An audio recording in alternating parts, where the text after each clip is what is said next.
Hello guys, welcome to Anime City. In a fateful encounter while en route to a store, Kazuya Shina's selfless act to protect two girls ends tragically as he succumbs to a fatal stabbing. Yet his selfless act grants him rebirth as Cain von Silford, a 3-year-old aristocrat in a realm brimming with magic and swords. As he navigates this new world, he must master his gifts from the looming enigmatic destiny that's awaiting him. In the bustling streets of modern-day Japan, Shina Kazuya, a spirited yet orphaned high schooler, finds himself in an unexpected confrontation. A knife-wielding maniac threatens the lives of two innocent girls within the confines of a convenience store. Driven by an innate sense of bravery, Kazuya's fearlessness steps forward. Little did he know that his act of heroism, though valiant, would cost him dearly. Fate, ever whimsical, weaves its intricate threads, and Kazuya's life is abruptly extinguished. But this is not the end. For within the tapestry of existence, a new chapter beckons, a rebirth that transcends the realms of ordinary mortals. Little did he know that his heroic act, though unnecessary in hindsight, would cost him his life. In a twist of destiny, Kazuya awakened as Cain von Silford, the third son of a distinguished noble family in a realm governed by swords and sorcery.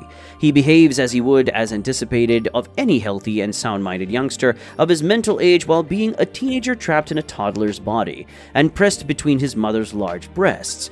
Cain sought to navigate his strange new circumstances with the maturity and intellect of his previous life.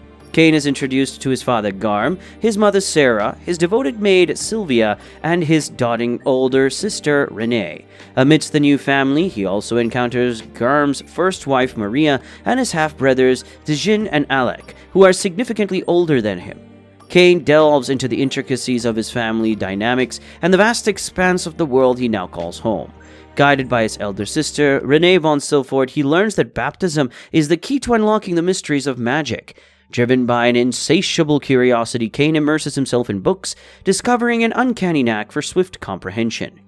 The eagerly anticipated day arrives as Cain reaches the tender age of 5, accompanied by his family. He makes his way to the hallowed halls of the Church of the Marineford Faith, where the sacred act of baptism will take place. Within those sacred walls, Cain's eyes are open to the realm of the gods, where he encounters the 7 pillars of divine power.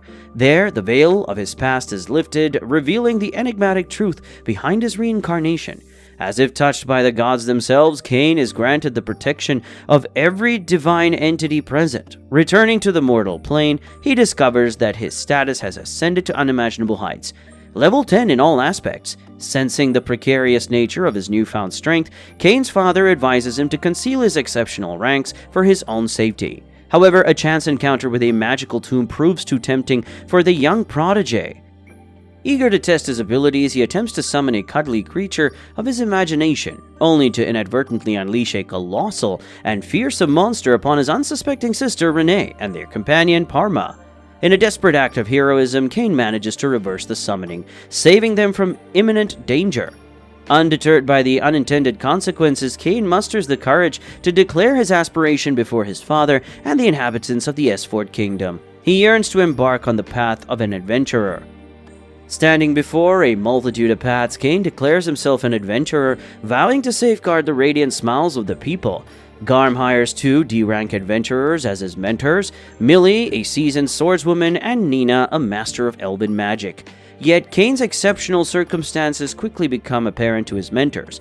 The gods have bestowed upon him the blessings of war and magic, elevating his skills to level 10, while Millie and Nina lag behind at level 3. Their attempts at instruction are futile, for Cain effortlessly absorbs every lesson, swiftly surpassing their knowledge. With an insatiable thirst for practical experience, the trio ventures into the untamed wilderness. In the wild, Cain's potential blooms. Monsters tremble before him as he effortlessly hunts them down, his skills expanding with each victory.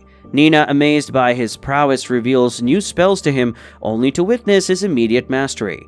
The gods' blessing grant Cain 100-fold more experience points, raising him to level 8 with just a handful of slain creatures. Such exponential growth leaves his mentors in awe. Eager to face greater challenges, Cain approaches the guild receptionist, Rudy, seeking permission to confront stronger foes. It is then the Cross, a C-rank adventurer, scoffs at their perceived insignificance, labeling their quest as mere babysitting. Consumed by indignation, Cain's fists meet Cross's face in a resounding retort. The altercation proves Cain's mettle, solidifying his position among the ranks. As the years weave a tapestry of growth and camaraderie, Cain, now at the tender age of 8, faces a bittersweet moment. The contracts of his mentors, Nina and Millie, are near expiration. In a gesture of gratitude, he embarks on a perilous mission, hunting down dangerous monsters to craft their exceptional gifts.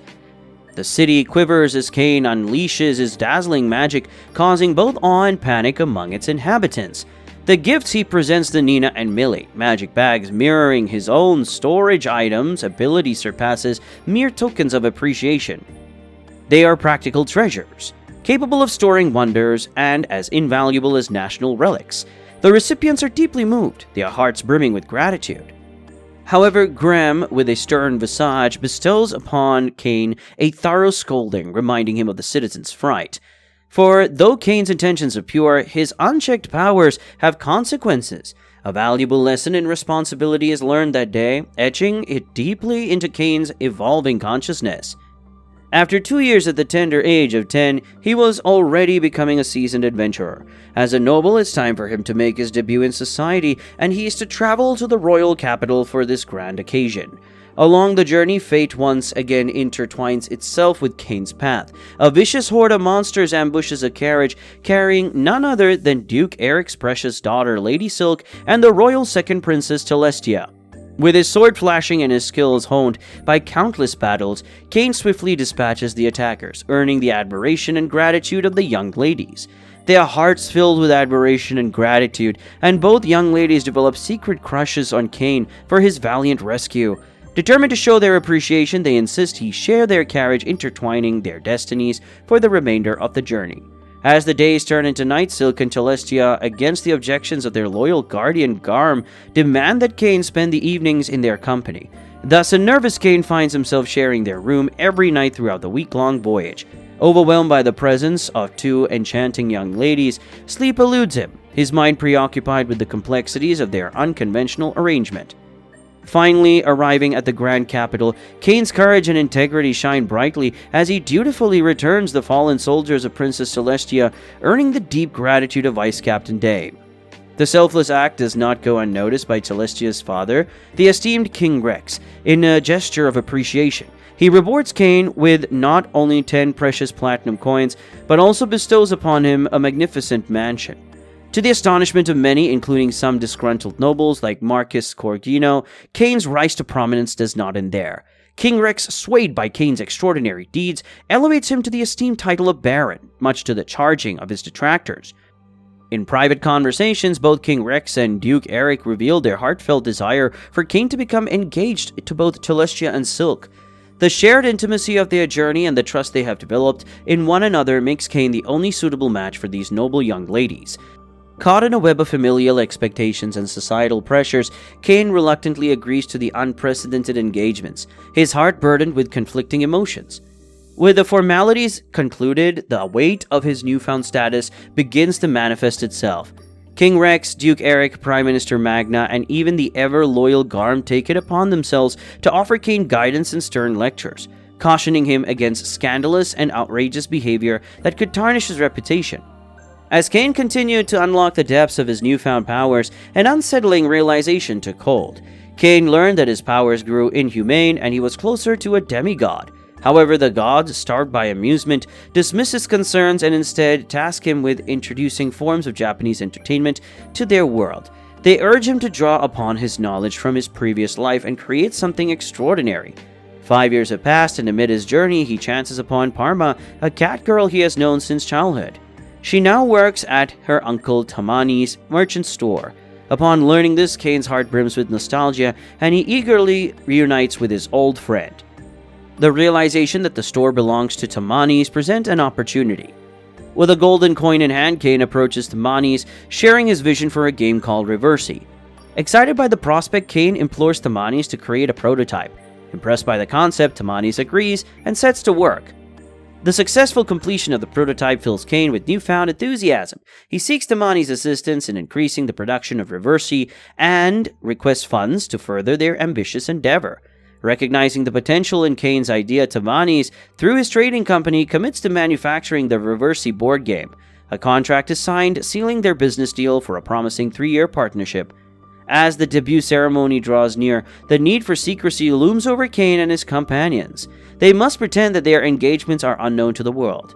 In a carefully orchestrated meeting, Cain appears before Silk and Celestia as if for the first time concealing their prior interactions.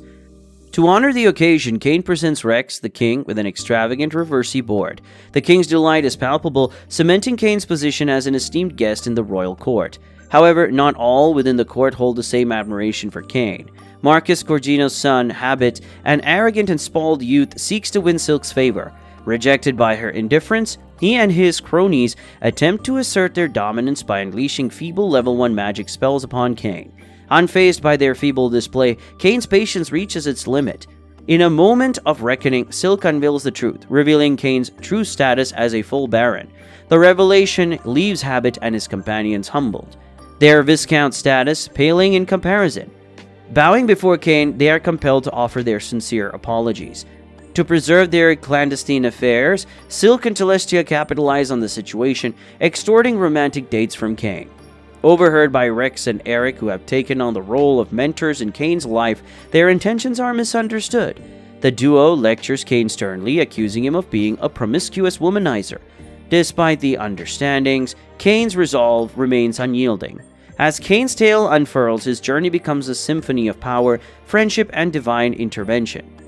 With the god's whims guiding his path, he navigates the world brimming with challenges and hidden truths. What lies ahead for him remains a mystery, but his story will undoubtedly leave an indelible mark on this fantastical realm. Join us in eager anticipation of the upcoming episodes, where the unfolding events promise riveting twists and turns. Make sure to hit that like and subscribe button and share your thoughts in the comments below.